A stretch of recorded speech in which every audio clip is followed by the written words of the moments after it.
Hello everyone. इस video में हम लोग देखने वाले हैं जावा में लूप्स के बारे में। जावा में कौन कौन से टाइप के लूप्स होते हैं और लूप का क्या काम होता है और डिफरेंट टाइप के लूप्स के क्या सिंटैक्स होते हैं और उनको हम कैसे यूज में लेते हैं, ये सारी चीज़ें हम देखेंगे इस वीडियो में। तो इस वीडियो में पूरा एंड तक बने रहना। तो चलो स्टार्ट करते हैं अभी अपने लेक्चर को। लूप्स इन जावा में 3 तरह के लूप्स होते हैं और इनका हम कब यूज़ करते हैं, जब भी हमें कोई काम रिपीट मोड में करना हो। जैसे मान लो फॉर एग्जाम्पल तुम्हें कोई पैटर्न प्रिंट करना है, तुम्हें 1 से लेकर 10 तक नंबर प्रिंट करना है या रिवर्स ऑर्डर में भी करना है, मतलब कोई भी काम तुम्हें बार बार करना है। टेबल मान लो तुम्हें प्रिंट करना है, 9th क्लास में टेबल प्रिंटिंग सिखाई जाती है। तो जब भी तुम्हें कोई काम रिपीट मोड में करना है, रिपीटेडली प्रिंट करना है या रिपीटेडली तुम्हें सर्चिंग करनी है, जैसे तुम एरे में भी सर्चिंग करोगे, तो वहां पे लूप का इस्तेमाल किया जाता है, राइट। तो जावा में 3 टाइप के लूप्स होते हैं। 1 is for loop, second is while loop and third is do while loop. अब एक और होता है फॉर ईच लूप, लेकिन वो तुम लोग के कोर्स में नहीं है। तो यहाँ पे 3 टाइप के लूप्स हमें पढ़ने हैं। पहला है फॉर लूप, इसके बारे में जो देखते हैं। तो फॉर लूप का जो सिंटैक्स होता है जावा में वो कुछ इस तरह होता है। सबसे पहले हम फॉर कीवर्ड लिखते हैं, फॉर एक कीवर्ड है वो लिखेंगे, उसके बाद ब्रैकेट, उसके बाद सबसे पहले हमें देना होता है इनिशियलाइजेशन, फिर उसके बाद में कंडीशन, देन उसके बाद में अपडेट, फिर हम कर्ली ब्रैकेट ओपन करते हैं, देन उसके बाद में उसके अंदर ही हम सारे के सारे स्टेटमेंट्स लिखते हैं जो भी हमें रिपीट मोड में यूज करने हैं। जैसे स्टेटमेंट्स तुम्हें मान लो प्रिंटिंग करनी है, तो वो सारे स्टेटमेंट्स तुम कहां लिखोगे, जहां पे मैं डबल स्लैश स्टेटमेंट लिखा है। अब जैसे मान लो फॉर एग्जाम्पल जावा में तुम्हें 1 से लेकर 10 तक नंबर्स प्रिंट करने हैं, तो कैसे किए जाएंगे, चलो इसको देखते हैं। अब यहाँ पे हम कोड करके देखते हैं। ये हमारा क्लास हो गया, मेन फंक्शन हो गया। तो अगर हमें मान लो 1 से लेकर 10 तक 100 तक कितने भी नंबर्स प्रिंट करने हैं, तो फॉर लूप की इस्तेमाल से कैसे करेंगे। सबसे पहले हम लिखेंगे फॉर कीवर्ड, देन उसके बाद ब्रैकेट ओपन किया, फिर उसके बाद सबसे पहली चीज हमें क्या लिखनी होती है, इनिशियलाइजेशन। हमें एक वेरिएबल को इनिशियलाइज करना होगा। सो हम दे देते हैं INT i या INT n, जो भी तुम वेरिएबल लो। INT i is equal to, हम स्टार्ट करते हैं चलो 1 से लेकर 10 तक हमें नंबर्स प्रिंट करने हैं। तो ये हो गई इनिशियलाइजेशन। इसको स्टार्टिंग भी तुम कह सकते हो कहां से करनी है। देन उसके बाद में स्टॉपिंग कंडीशन, कहां जाके तुम्हें रुकना है। आई तुम्हें 10 तक प्रिंट करने हैं नंबर्स, 100 तक प्रिंट करने हैं, वो तुम्हें कंडीशन देनी होती है। सो आई को हम तब तक प्रिंट करेंगे जब तक i is less than equal to 10, तब तक हम इसको चलाएंगे। ये हमारा हो गया कंडीशन वाला पार्ट, ठीक है। तो पहले इनिशियलाइजेशन देन कंडीशन। अब लास्ट में हमें ये बताना होता है कि हमें i को कितने कितने स्टेप से जंप करना है। जैसे पहली बार 1 प्रिंट होगा, तो 1 के बाद क्या 2 करना है या 4 करना है या 5 करना है, क्या प्रिंट करना है, मतलब 2 का जंप करना है, 1 का जंप करना है। तो जंपिंग तुमको यहाँ पे देनी होती है, अपडेशन तुमको लास्ट में देना होता है। सो अपडेशन मैंने मान लो दे दी i++, मतलब हर बार i का वैल्यू 1 इंक्रीमेंट करते जाओ और जो भी काम करना है उसको प्रिंट करना है, प्रिंट कर दो। तो बस यहाँ पे फॉर लूप के अंदर हम क्या करेंगे, system.out.println, और i का वैल्यू जो भी होगा वो यहाँ पे प्रिंट हो जाएगा। तो बस इतना काम हो गया। तो फॉर का जो सिंटेक्स होता है वो सिंपल होता है सबसे ज्यादा। सारा का सारा फॉर लूप का काम तुम्हें ब्रैकेट्स के अंदर करना है, जैसे कि इनिशियलाइजेशन, फिर उसके बाद में कंडीशन और उसके बाद में i++ जो अपडेशन वाला पार्ट है। तो अब इसको रन करके देखें क्या प्रिंट करता है। तो इसको हम रन करेंगे अभी, और जैसा कि तुम लोग यहाँ पे देख सकते हो क्या प्रिंट होके आएगा। यहाँ पे 1 से 10 तक सारे नंबर्स प्रिंट होके आ रहे हैं, क्योंकि हमने ln लगाया है इसलिए लाइन चेंज होकर प्रिंट होके आ रहे हैं। यहाँ पे कंडीशन मान लो अगर मैं कर दूं 5, तो 1 to 5 नंबर्स प्रिंट होंगे, राइट। तो इसको रन करके देखते हैं। 1 से लेके 5 तक नंबर्स प्रिंट हो गए। अब हम यहाँ पे ये भी कर सकते हैं, जैसे मान लो हमें सिर्फ ऑड नंबर्स प्रिंट करने हैं, तो 1 से लेके 10 के बीच जितने भी ऑड नंबर्स हैं, अगर हम सिर्फ उन्हें प्रिंट करना चाहते हैं, तो हम कोशिश करेंगे 1 के बाद क्या प्रिंट हो, 1 के बाद प्लस हो गए, 2 ना हो, 1 के बाद डायरेक्ट 3 पे जाए, फिर डायरेक्ट 5 पे जाए, फिर डायरेक्ट 7 पे जाए। तो यहाँ पे हम क्या कर सकते हैं, i is equal to i+2। इसका एक शॉर्टकट ऑपरेटर भी होता है ये लिखने का, तुम सीधे सीधे लिख सकते हो i plus is equal to 2। इसका मतलब यही होता है i is equal to i+2। तो अपडेशन में तुम कुछ भी चेंज कर सकते हो, राइट। तुम जरूरी नहीं i++ करो, तुम 2 ऐड कर सकते हो, तुम 3 ऐड कर सकते हो, तो 2 वो स्किप करके प्रिंट करता जाएगा। तो अब अगर हम इसको रन करें तो देखें क्या ये प्रिंट करता है। अब ये सारे के सारे ऑड नंबर, 1 के बाद 3, फिर 3 के बाद 5, 2 जंप करेगा। देखो आ गया सारे के सारे। 1 के बाद इसने 2 जंप करा, उसके बाद 3 प्रिंट करा, फिर उसके बाद 2 जंप करा, 5 प्रिंट करा, एंड सो ऑन, इस तरह। अब अगर हम चाहें यहाँ पे रिवर्स में नंबर को प्रिंट कर सकते हैं, उसके लिए हमें i माइनस करना होगा। स्टार्टिंग अगर मान लो हम 10 से 1 तक नंबर प्रिंट करना चाहते हैं, तो स्टार्ट इस बार 10 से देंगे और कंडीशन बदल देंगे। भाई जब तक i का वैल्यू 10 से शुरू होगा, 9, 8, 7 एंड सो ऑन चलेगा। तो जब तक 1 से बड़ा हो नंबर, तो i is greater than equal to 1, जब तक 1 से बड़ा हो तब तक प्रिंट करो, और हर बार i का वैल्यू 1 माइनस कर दो। तो अब रिवर्स ऑर्डर में प्रिंटिंग करेगा। तो मतलब लूप की मदद से तुम कुछ भी कर सकते हो। इसको रन करके देखें, ये 10 से लेके 1 तक नंबर प्रिंट करेगा रिवर्स ऑर्डर में। देखो 10, 9, 8, 7, 6, 5, 4, 3, 2, 1 रिवर्स ऑर्डर में इसने प्रिंट कर दिया। तो बेसिकली लूप की मदद से तुम कोई भी काम कर सकते हो अपने अकॉर्डिंग। जरूरी नहीं है सिर्फ इंक्रीजिंग ऑर्डर में तुम्हें काम करना है, डिक्रीजिंग ऑर्डर में भी कर सकते हो, 2 का जंप करा के कर सकते हो, 3 का जंप करा के कर सकते हो, एंड किसी भी तरह यहाँ पे फॉर लूप का तुम इस्तेमाल कर सकते हो। सो आई होप तुम्हें इसका वर्किंग समझ में आया होगा। नेक्स्ट अभी इसके बाद हम बढ़ते हैं आगे। सो फॉर लूप के बाद जो अगला नेक्स्ट हमारा लूप होता है वो होता है व्हाइल लूप। अब व्हाइल लूप का इस्तेमाल जनरली कैसे हम करते हैं वो देखते हैं। तो व्हाइल लूप में थोड़ा सा चेंज है। देखो देखो फॉर लूप का सिंटैक्स सबसे सिंपल था। फॉर लूप में हमें क्या करना था, सारा का सारा काम एक ही जगह पे एक ब्रैकेट के अंदर हो जाता था। लेकिन वाइल लूप में चीजें बिखर जाती हैं, अलग अलग हो जाती हैं। सबसे पहले यहाँ पे इनिशियलाइजेशन का पार्ट आता है सबसे पहले, ठीक है, इनिशियलाइजेशन तुम्हें करना है। देन इनिशियलाइजेशन के बाद अगला तुम्हें लिखना है वाइल कीवर्ड। यहाँ पे देखो वाइल कीवर्ड लिखा गया। देन उसके बाद वाइल के बाद में ब्रैकेट लगता है, और जो कंडीशन वाला पार्ट फॉर लूप के बीच में था वो कंडीशन तुम्हें कहाँ मेंशन करनी है, यहाँ पे, यहाँ कंडीशन हो गई।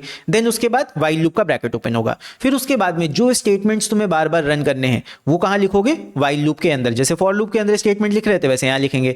लेकिन जो अपडेशन वाला पार्ट फॉर लूप में सबसे लास्ट में था, अपडेशन वाला पार्ट इसमें स्टेटमेंट्स के बाद में, मतलब लूप की बॉडी के अंदर लिखा जाता है। तो जो अपडेट वाला पार्ट होगा वो बॉडी ऑफ लूप में ही लिखा जाएगा। ये लूप का बॉडी है।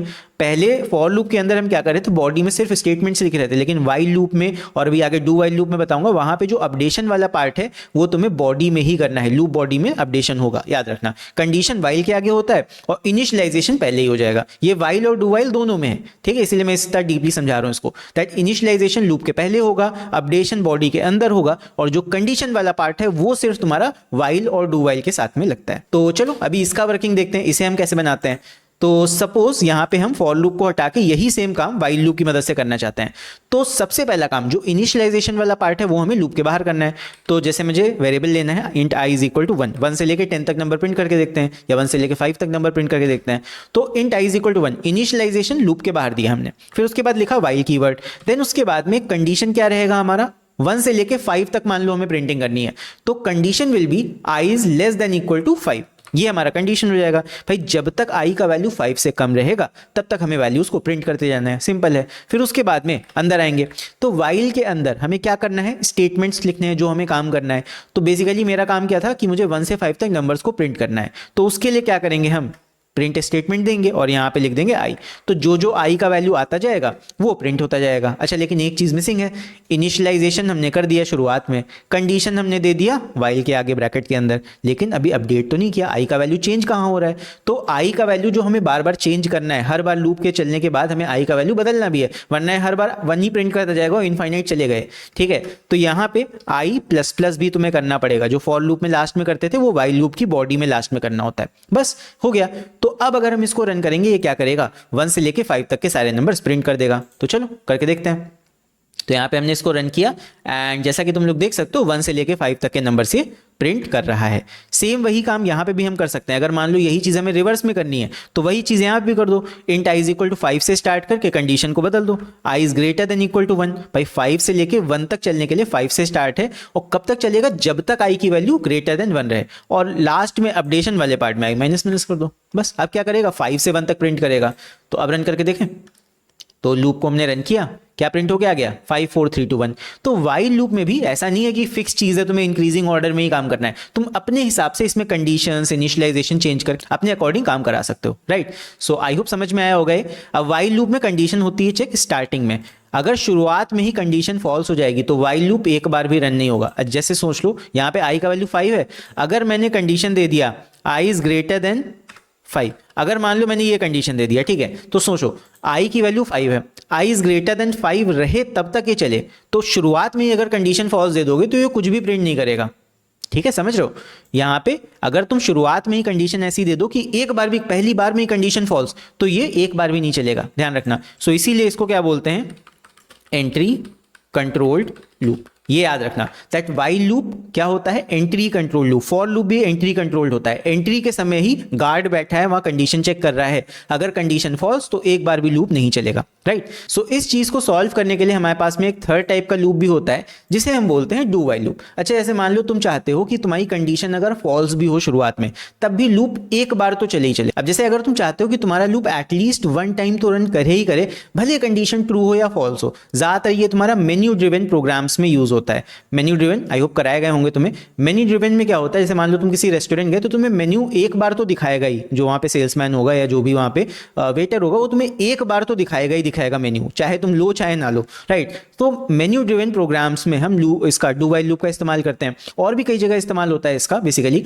बट ये याद रखना, जहां पे भी तुम चाहते हो कि तुम्हारा जो लूप है वो एक बार तो रन हो ही हो, चाहे कंडीशन ट्रू हो चाहे फॉल्स हो, क्योंकि यहाँ पे जो कंडीशन होती है ना डू वाइल लूप में, ये लास्ट में चेक होती है। देखो यहाँ पे वाइल लूप की तरह इनिशियलाइजेशन सबसे शुरुआत में हो गया, ठीक है, वो तो सेम है। फिर उसके बाद डू वाइल, तो सबसे पहले डू कीवर्ड लिखेंगे कि काम करना है, डू लिखा हमने, डू कीवर्ड है, डू लिखा, फिर उसके बाद यहाँ पे कर्ली ब्रैकेट ओपन कर दिया, फिर उसके बाद में जो स्टेटमेंट्स तुम्हें रन करने हैं वो अंदर लिखेंगे लूप की बॉडी में। देन उसके बाद में अपडेट, जो अपडेशन वाला पार्ट है, आई प्लस प्लस या आई माइनस माइनस जो भी तुम कर रहे हो, अपडेशन वाला पार्ट। फिर उसके बाद जो वाइल कंडीशन हम पहले शुरुआत में दे रहे थे, डू वाइल लूप में लास्ट में देते हैं, नाम ही में पता लग रहा है, पहले डू करो फिर वाइल, पहले डू काम कर दो फिर उसके बाद वाइल से कंडीशन चेक करो, फिर उसके बाद लास्ट में देखो क्या लिखा है, वाइल कीवर्ड लगाया और सेम वाइल लूप की तरह हमने कंडीशन दे दिया। बस यहां पे क्या हो रहा है, यहां पे condition is checked at last में तुम कंडीशन चेक कर रहे हो, तो एक बार तो ये लूप रन होगा ही होगा, चाहे कंडीशन ट्रू हो चाहे फॉल्स हो, फिर उसके बाद कंडीशन चेक होगा, जहां कंडीशन फॉल्स वहां पे लूप खत्म। इस तरह ये काम करता है। तो अभी इसको भी हम बना के देखते हैं जावा में। तो यहां पे इसको हम हटा देते हैं, ठीक है, और यहाँ पे कुछ चेंजेस कर देते हैं। सबसे पहले तो हमने क्या किया, i is equal to suppose 1 से स्टार्टिंग की, फिर उसके बाद लिखा डू वाइल लूप में सबसे पहले डू कीवर्ड लिखा। डू वाइल लूप हमारा एग्जिट कंट्रोल लूप होता है, मैंने कमेंट चेंज कर दिया, ये एग्जिट पे कंडीशन चेक करता है। फिर उसके बाद i को प्रिंट करेंगे और क्योंकि 1 से स्टार्ट किया है तो i प्लस प्लस, और डू वाइल लूप में कंडीशन कहाँ देनी है, जब कर्ली ब्रैकेट उसके एंड होंगे, तो वाइल यहाँ पे लगाया और कंडीशन दे दिया। कंडीशन कब तक चलाना है, मान लो 10 तक 5 तक जहां तक भी तुम्हें प्रिंट करना है, i is less than equal to 5, 5 तक प्रिंट करके देखते हैं। और वाइल लूप क्योंकि ये लास्ट में लिख रहे हो वाइल, तो लास्ट में सेमीकोलन लगा के इसको खत्म भी करना है।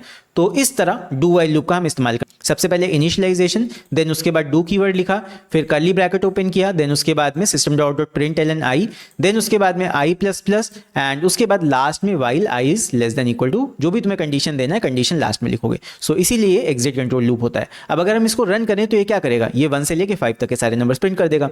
तो देखते हैं, ये देखो 1 से लेके 5 तक नंबर्स प्रिंट कर रहा है। एंड अगेन इसमें भी कोई फिक्स नहीं है कि तुम इंक्रीजिंग ऑर्डर में ही चीज़ें प्रिंट करो, तुम यहाँ पे इनिशियलाइजेशन चेंज कर दो, इंक्रीमेंट डिक्रीमेंट चेंज कर दो अकॉर्डिंगली, एंड कंडीशन चेंज कर दो, तो ये उसी के हिसाब से वर्क करेगा। लेकिन ये कंडीशन लास्ट में ही चेक करता है। जैसे मान लो for example I is equal to, तुम अगर 5 से ही स्टार्ट करो, सोच के देखो, अगर तुम 5 से ही स्टार्टिंग करो, आई इज इक्वल टू 5 है और कंडीशन क्या है हमारा, आई इज लेस देन 5, कि जब तक आई की वैल्यू 5 से कम रहे तब तक चले, तो कंडीशन पहले ही फॉल्स है। लेकिन क्योंकि ये एग्जिट कंट्रोल लूप है तो ये एक बार तो चलेगा ही चलेगा, चाहे कंडीशन गलत हो तब भी।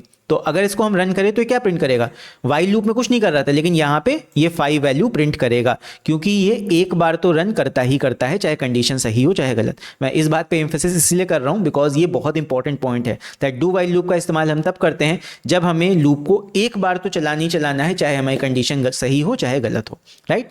सो ये थे हमारे सारे के सारे लूप्स। पहला था हमारा for loop, second is while loop, and third is do while loop. I hope सारे के सारे तुम्हें अच्छे से समझ में आए होंगे। सो अगर तुम्हें वीडियो अच्छा लगा हो तो इस वीडियो को लाइक जरूर करना, एंड ऐसे ही वीडियोस आगे भी देखना चाहते हो तो उसके लिए चैनल को सब्सक्राइब करना। सो फिलहाल के लिए इस वीडियो में इतना ही, एंड नेक्स्ट वीडियो तुम लोग किस टॉपिक पे चाहते हो ये भी कमेंट करके बता सकते हो। एंड इसके बाद हम लोग मिलते हैं अगले वीडियो में, तब तक के लिए take care, see you and bye bye.